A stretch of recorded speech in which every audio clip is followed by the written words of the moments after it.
अस्सलामुअलैकुम। पिछले वीडियो में हमने टू बी वर्ब को देखा था और अब इस वीडियो में हम बीइंग का यूज़ देखने वाले हैं। वन बाय वन इसको देखेंगे और इजीली आप जो है कॉन्वर्जेशन में आज के बाद इस्तेमाल कर सकेंगे। इसके मैंने बहुत सारे एग्जांपल्स लिए हैं ताकि इसको अच्छी तरह से आप समझ सकें। तो यहाँ पे बीइंग अगर आप देखें तो बी की ही आईएनजी फॉर्म है और आपको पता होगा कि बीइंग अक्सर यानी कि जो आईएनजी फॉर्म है एज जेरंड भी यूज़ होती है, कंटिन्यूअस टेंसेस में भी यूज़ होती है। तो यहाँ पे हम इसको तीन तरीके से पढ़ेंगे। एक तो स्टेट ऑफ बीइंग के तौर पे जहाँ पे इसका मतलब होगा होना या बनना। सेकंड टाइप पे हम इसको एज जेरंड पढ़ेंगे जहाँ पे इसको हम सब्जेक्ट और ऑब्जेक्ट में यूज़ कर सकते हैं, ठीक है, लेकिन इसका मतलब वही रहेगा होना, ठीक है ना, मतलब चेंज नहीं होगा, होना ही रहेगा। और तीसरे सेंस में वो पैसिव वॉइस सेंटेंसेस में यूज करेंगे। सही है? तो चलें आए देखते हैं। बीइंग को मैंने आपको बताया दो तरीके से यूज हो सकता है। बीइंग के बाद अगर कोई एडजेक्टिव या नाउन आएगा तो ये स्टेट ऑफ बीइंग के तौर पे यूज हो रहा है। इसका मतलब है कि हम किसी चीज के होने की बात कर रहे हैं, जैसे ईमानदार होना तो बीइंग ऑनेस्ट, ठीक है। और अगर किसी जगह पे होना बीइंग ओवर देयर, उस जगह पर होना। तो यहाँ पर हम जो है बीइंग का यूज होने के सेंस में ही करेंगे, लेकिन एडजेक्टिव कोई सिफत का होना, कोई जगह पे होना, या तो किसी ओहदे पे होना, जैसे बीइंग अ टीचर, इस तरह से हम इसको यूज़ करेंगे। और सेकंड वाला यूज़ जो होगा बीइंग के बाद अगर वर्ब की थर्ड फॉर्म आए तो इसका मतलब है कि आप पैसिव वॉइस सेंटेंस कर रहे हैं, यानी जो सब्जेक्ट में मौजूद है उसी पे काम हो रहा है, ठीक है ना। चलें, तो सबसे पहले कैटेगरी है कि बीइंग जब आफ्टर प्रपोजिशन, यानी कि बीइंग को जो है हम किसी भी प्रपोजिशन के बाद यूज़ करेंगे और देन उसके बाद कॉम्प्लीमेंट यानी कि एडजेक्टिव नाउन या कुछ लगाएंगे। चलिए सेंटेंस की मदद से देखते हैं। जैसे ईमानदार होने का शुक्रिया, तो सबसे पहले हम शुक्रिया बोलेंगे, थैंक यू फॉर। और ईमानदार होने का तो बीइंग ऑनेस्ट, क्योंकि फोर आया, फोर के बाद जो है ना यहाँ पर हम आईएनजी फॉर्म लगाते हैं, तो इसलिए ईमानदार होना, तो होने के लिए हमने यहाँ पे बीइंग को लगाया। ओके, देर से आने की वजह से उसे सजा मिली। शी वॉज पनिश्ड, ये एक पैसिव वॉइस सेंटेंस है, उसे सजा मिली किस पे, देर से आने की वजह से, देर होने की वजह से, फॉर बीइंग लेट, ठीक है, फॉर बीइंग लेट। मेहरबान होने पर मैं आपकी कदर करता हूँ। आई अप्रिशिएट यू, यानी कि मैं तुम्हारी कदर करता हूँ, मैं आपकी तारीफ करता हूँ। फॉर बीइंग काइंड, तो बीइंग के बाद देखें काइंड यानी मेहरबान होने पर। उसने बदतमीज होने पर माजरत की, ही अपोलोजाइज, उसने माजरत की किस पे, बदतमीज होने पे, फॉर बीइंग रूड। मददगार होने पर हमारी तारीफ की गई, वी वर प्रेस्ड किस पे, मददगार होने पर, फॉर बीइंग हेल्पफुल, ठीक है। मोहतात हुए बगैर तुम गलतियां कर सकते हो, तो मोहतात हुए बगैर, without being careful you can make mistakes. गुस्सा होने के बजाय पुरसुकून रहो, तो गुस्सा होने की बजाय, गुस्सा होने की बजाय, instead of being angry stay calm। मुहज़्ज़िब होने से इज्जत मिलती है, by being polite you earn respect. सब्र करने से कामयाब हुआ, ही सक्सीडेड बाय बीइंग पेशेंट। तो यहाँ पे हमने क्या किया, प्रपोजिशन के बाद बीइंग का यूज़ किया, मतलब कि ये होने पर, ठीक है, या होने के बाद, या होने के बजाय, सही है। सेकंड है जब हम सर्टेन वर्ब्स के बाद भी इसको बीइंग का यूज़ करते हैं, लेकिन वहाँ पे सेंस होना ही रहेगा, ठीक है। यानी कि हम कुछ वर्ब्स के बाद इस आई जेरंड फॉर्म का यूज़ करते हैं। असल में ये जेरंड यूज़ हो रहा है कहाँ पे, ऑब्जेक्ट में। जैसे मुझे अकेला होना पसंद है, तो मुझे पसंद आएगा आई इंजॉय, और अकेला होना being alone, I enjoy being alone. उसे उस्ताद होना पसंद है, she loves being a teacher. यहाँ पे हम टू बी भी यूज़ कर सकते हैं, क्योंकि होने का सेंस कोई भी दे सकता है। बस क्या है, सर्टेन वर्ब्स के साथ आप जेरंड भी लगा सकते हैं और इन्फिनेटिव भी। तो आप यहाँ पे इसको इन्फिनेटिव से भी बना सकते हैं कि she loves to be a teacher. क्या है, टू बी भी बेसिकली होने का ही सेंस देगा ना। बस क्या है, हम इसको फॉर्म के हिसाब से यूज़ कर सकते हैं। उसे नज़रअंदाज किया जाना पसंद नहीं, he hates being ignored, he hates being ignored. अब यहाँ पे देखिए बीइंग के बाद वर्ब की थर्ड फॉर्म यूज हुई है, मतलब ये पैसिव वॉइस यूज हुआ है, यानी नज़रअंदाज किया जाना, बीइंग इग्नोर्ड, ठीक है, उसे पसंद नहीं है। हमें इकट्ठा होना पसंद है, तो इकट्ठे होना simple, we like being together. उन्हें तालिबे इल्म होना याद आता है। They miss being student. मुझे खुश होना याद है। I remember being happy. उसे लापरवाह होने पर अफसोस है। She regrets being careless. उसने गलत होने का एतराफ़ किया।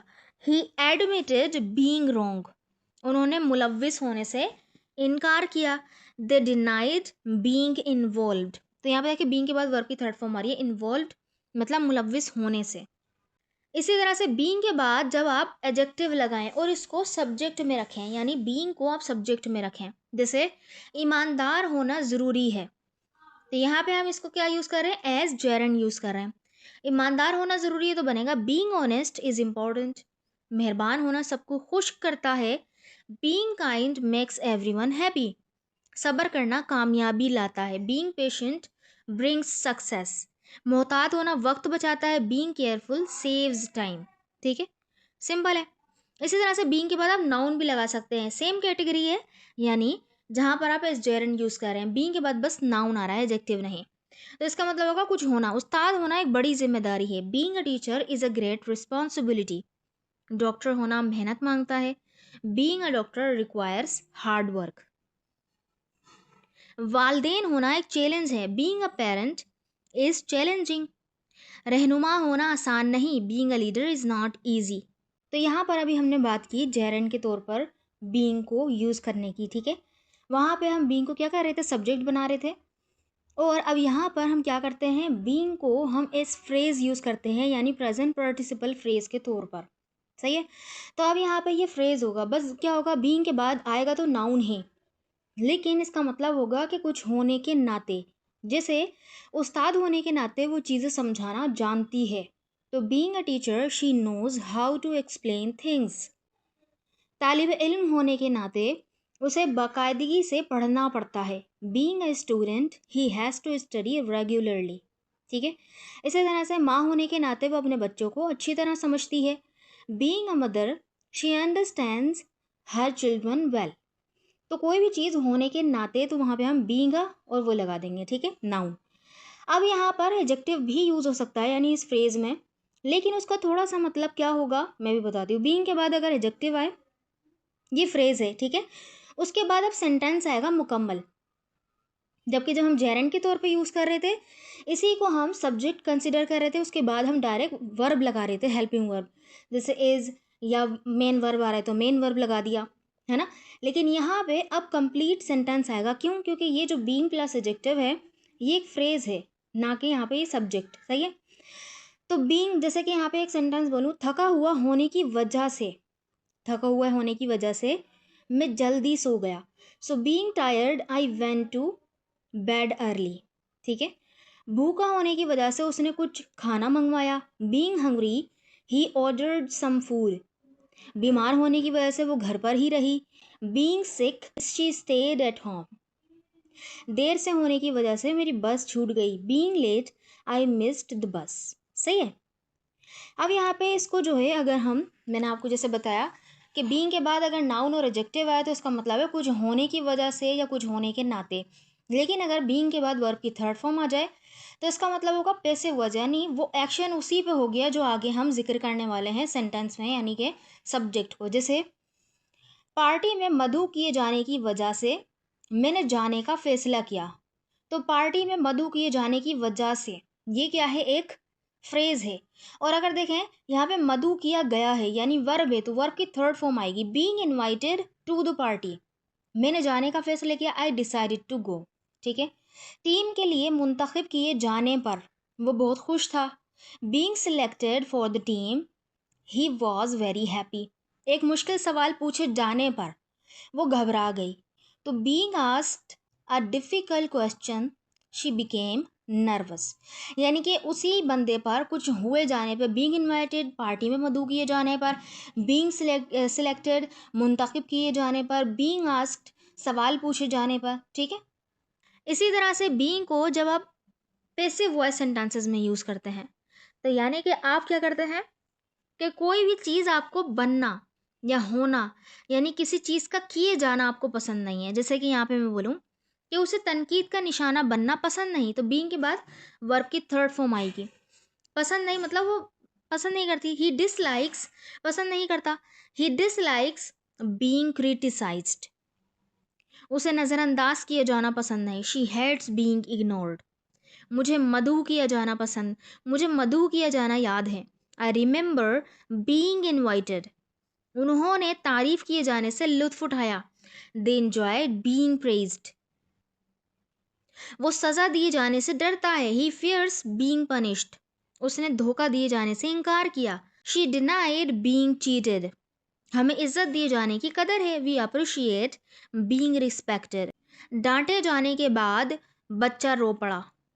The child cried after being scolded, वो देखे बगैर चला गया। ही लेफ्ट विदाउट बीइंग सीन, सही है, तो सिंपल। अच्छा, इसी तरह से प्रेजेंट कंटिन्यूअस में भी आप जो है इसका यूज़ कर सकते हैं। प्रेजेंट कंटिन्यूअस, पास्ट कंटिन्यूअस, बस क्या होगा कि बीइंग के बाद आपने क्या करना है, आपने अगर एडजेक्टिव या नाउन लगाया तो इसका मतलब है वो चीज़ होना। और जो है क्या बोलते हैं, अगर हम बीइंग के बाद वर्ब की थर्ड फॉर्म लगा देंगे तो यानी कि पैसिव वॉइस हो जाएगा। जैसे यहाँ पे मैं एग्जांपल दूंगी, वो ईमानदार बन रहा है, तो वो ईमानदार बन रहा है, ईमानदार बनना, तो हम बोलेंगे he is being honest, he is being honest. तुम शरारती हो रहे हो, you are being naughty, you are being naughty. ठीक है, तो यहाँ पे हम क्या कर रहे हैं कि कुछ हो रहे हो। इसी तरह से अगर हम बोलें कि वो टीचर बन रही है, she is being a teacher, वो इंजीनियर बन रहा है, ही इज़ बीइंग एन इंजीनियर। ठीक है, सिंपल इस तरह से हम बोल सकते हैं। या अगर पैसिव वॉइस में हमने करना है तो हम ये बोल सकते हैं, जैसे कमरा साफ किया जा रहा है, the room is being cleaned, या मुझे इज्जत दी जा रही है, आई एम बीइंग रिस्पेक्टेड। ठीक है, तो इस तरह से जो है ना हम इसका कंटिन्यूस टेंस में भी यूज़ कर सकते हैं। आई होप कि आपको बीइंग का यूज़ समझ में आया होगा। अगर आपको समझ में आया है तो इस वीडियो को लाइक ज़रूर कर दीजिएगा। अगर आप हमसे सीखना चाहते हैं, ऑनलाइन पेड क्लासेस अवेलेबल हैं कि जहाँ पर हम ग्रामर भी सिखाते हैं, स्पीकिंग भी सिखाते हैं, और हमारे पास कुछ PDF बुक्स भी अवेलेबल हैं। अगर उनको बाय करना है तो वो भी कर सकते हैं। तो यहाँ पे इस वीडियो में यहीं तक। इंशाल्लाह आपको आपसे नेक्स्ट वीडियो में मुलाकात होगी। Thank you so much. Allah हाफ़िज़।